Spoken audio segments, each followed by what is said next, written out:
अस्सलाम वालेकुम, this is ODA foxtrot from defence outpost. तो 1-2 दिन पहले ही पाकिस्तान एयरफोर्स की तरफ से एक बहुत ही ज़्यादा इंटरेस्टिंग वीडियो जो है वो रिलीज़ की गई है, जिसमें पहली दफ़ा J-10C और JF-17 ब्लॉक 3 के जो एरियल शॉट्स हैं, एरियल वीडियोज़ हैं, उनको रिलीज़ किया गया। पिछले 2-3 दिन से इन फोटोज़ को काफ़ी ज़्यादा शेयर किया जा रहा है, लोग एक बड़ी अमाउंट में इसके ऊपर डिस्कशन कर रहे हैं और एक अच्छा मूव भी है पाकिस्तान एयरफोर्स की तरफ से, बिकॉज़ हम सब ऑलरेडी इस चीज़ को बहुत पहले से पॉइंट आउट करते आ रहे हैं कि हमें अपनी जो पीआर गेम है उसके ऊपर बहुत ज़्यादा फोकस करना है एंड फाइनली पाकिस्तान एयरफोर्स की तरफ से उस डोमेन के अंदर भी फोकस किया जा रहा है, जिसका फायदा क्या हो रहा है कि पाकिस्तान एयरफोर्स की जो लेटेस्ट टेक्नोलॉजी है, लेटेस्ट जो हमारे वेपन सिस्टम्स हैं, उनसे रिलेटेड हाई क्वालिटी कंटेंट जो है वो इंटरनेट के ऊपर आ रहा है, पूरी दुनिया को उसके बारे में पता लग रहा है। तो नो डाउट ये एक बहुत ही पॉजिटिव चेंज है एंड पर्टिकुलरली आज की वीडियो में भी हम इसी इवेंट से निकलने वाली J-10C की कुछ फोटोज के ऊपर बात करेंगे, बिकॉज इस पूरे एयर टू एयर फोटोग्राफी के ऑपरेशन में J-10C एक ऐसा एयरक्राफ्ट था जो कि अपने पूरे air to air combat load out के अंदर था। उन्हीं में से एक पर्टिकुलर फोटो आप इस टाइम के ऊपर अपनी स्क्रीन के ऊपर देख रहे हैं। इस फोटो के अंदर जो J-10C मौजूद है वो पाकिस्तान एयरफोर्स के टैक्टिकल अटैक कैमोफ्लेज के अंदर है and air to air weapons की स्टैंडर्ड कॉन्फ़िगरेशन के अंदर मौजूद है, जहां पर आउटर मोस्ट पाइलॉन के ऊपर अगर आप फोकस करेंगे तो यहाँ पर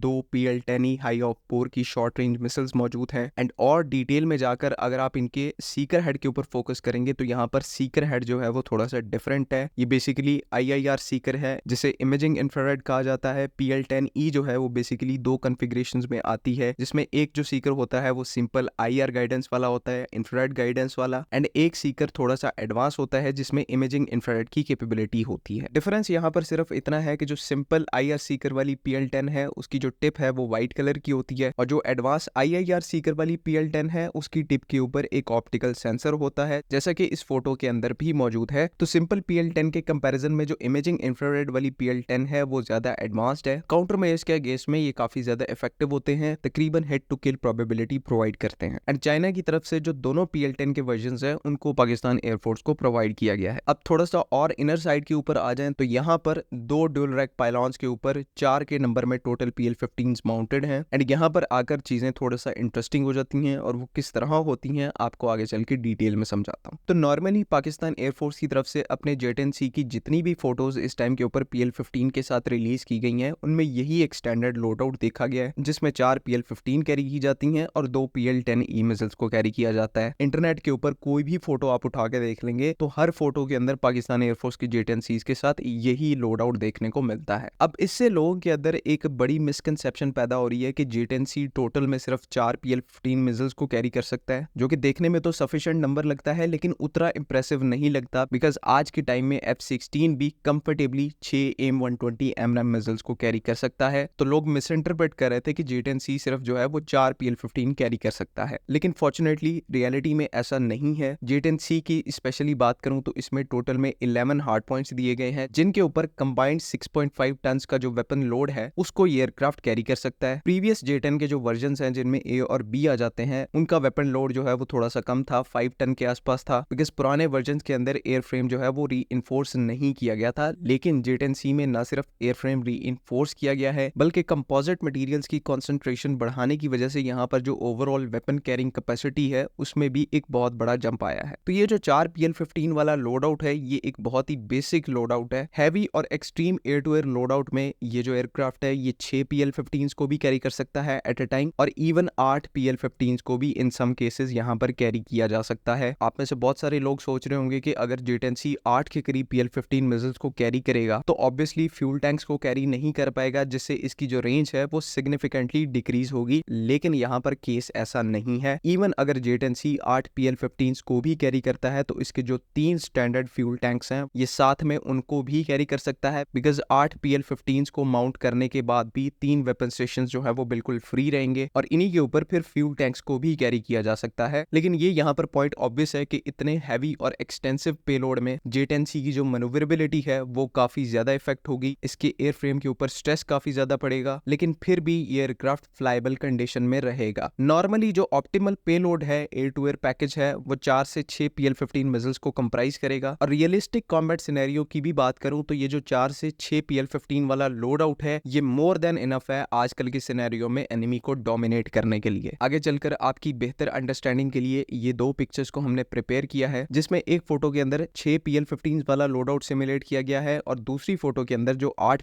PL-15 वाला लोड आउट है उसे सिमुलेट किया गया है कि with fuel tanks in weapon station के ऊपर PL-15 मिसाइल को माउंट किया जा सकता है एंड इससे कंबाइंड तौर पर JTNC की जो रेंज है उसके ऊपर भी कोई इम्पैक्ट नहीं पड़ेगा। तो ये मिसकंसेप्शन बिल्कुल भी अपने दिमाग में नहीं रखनी कि अगर JTNC की फोटोज जो है वो 4 PL-15 के साथ इस टाइम के ऊपर आ रही हैं तो ये 4 ही PL-15 को कैरी कर सकता है, ऐसा नहीं है। इस एयरक्राफ्ट की जो एक्सट्रीम कैपेबिलिटीज हैं वो अभी भी पब्लिक डोमेन के अंदर नहीं है और जो पब्लिक डोमेन में इस एयरक्राफ्ट से रिलेटेड डाटा है वो इवन 20 to 30% भी नहीं है। जिस कैपेसिटी में इस एयरक्राफ्ट ने 7 मई 2025 को परफॉर्म किया ये हमारी इमेजिनेशन से भी ज्यादा कैपेबल एयरक्राफ्ट है, हम इसको उतना क्रेडिट भी नहीं देते। Last but not the least, इस फोटो के अंदर आप JTNC का जो IRST सेंसर है उसे भी विजिबली देख सकते हैं। ये पाकिस्तान एयरफोर्स की JTNC की एक्चुअल और सिंगल फोटो है जिसके अंदर IRST सेंसर बॉल जो है वो एक्चुअली में राइट डायरेक्शन में प्लेस्ड है, जिसका मतलब है कि IRST सेंसर इस फोटो के क्लिक होने के दौरान इन यूज था। तो ये भी एक काफी ज्यादा इंटरेस्टिंग पॉइंट है बिकॉज JTNC में ओवरऑल जो इसका IRST सेंसर है वो भी इसके एवियोनिक्स पैकेज का एक बहुत ही इंपॉर्टेंट और वाइटल कंपोनेंट है। पैसिव ट्रैकिंग कैपेबिलिटी प्रोवाइड करता है और अब तक का चाइना का सबसे लॉन्ग रेंज वाला जो IRST infrared search and track system है वो पाकिस्तान एयरफोर्स के JTNC एयरक्राफ्ट के साथ इंटीग्रेटेड है। तो इस चीज के अंदर कोई डाउट नहीं है कि JTNC इटसेल्फ एक बहुत ही ज्यादा कैपेबल 4.5 जनरेशन का एयरक्राफ्ट है, लेकिन जो यहाँ पर इसका सेंसर पैकेज है और वेपन पैकेज है स्पेशली PL-10 और PL-15 जैसी मिसाइल्स वो इसको एक एक्स्ट्रा एज प्रोवाइड करती हैं मॉडर्न कॉम्बैट के अंदर। And even so BVR capability के मामले में पूरी दुनिया में ये एयरक्राफ्ट जो है वो टॉप पर आते हैं। जितनी लॉन्ग रेंज की कैपेबिलिटी हमें चाइनीज एयरक्राफ्ट के साथ देखने को मिलती है और इवन हमारे अपने JF-17 ब्लॉक 3 के साथ देखने को मिलती है वो पूरी दुनिया में इस टाइम के ऊपर अनमैच्ड है। सेंसर वाइज एवियोनिक्स वाइज दूसरे एयरक्राफ्ट से इनको कंपेयर किया जा सकता है, लेकिन जब बात आती है BVR कॉम्बैट की तो यहाँ पर कोई कंपैरिजन नहीं बनता। JTNC समेत दूसरे भी जितने चाइनीज लाइनअप के फाइटर एयरक्राफ्ट हैं वो एब्सोल्युटली यहाँ पर डोमिनेट करते हैं। आज के लिए बस इतना ही। उम्मीद है कि यहाँ पर तमाम चीजें क्लियर हैं। अगर इनसे रिलेटेड कोई भी कंफ्यूजन है तो काइंडली आप कमेंट्स में जरूर पूछ सकते हैं। बाकी अगली वीडियो तक के लिए अल्लाह हाफिज। पाकिस्तान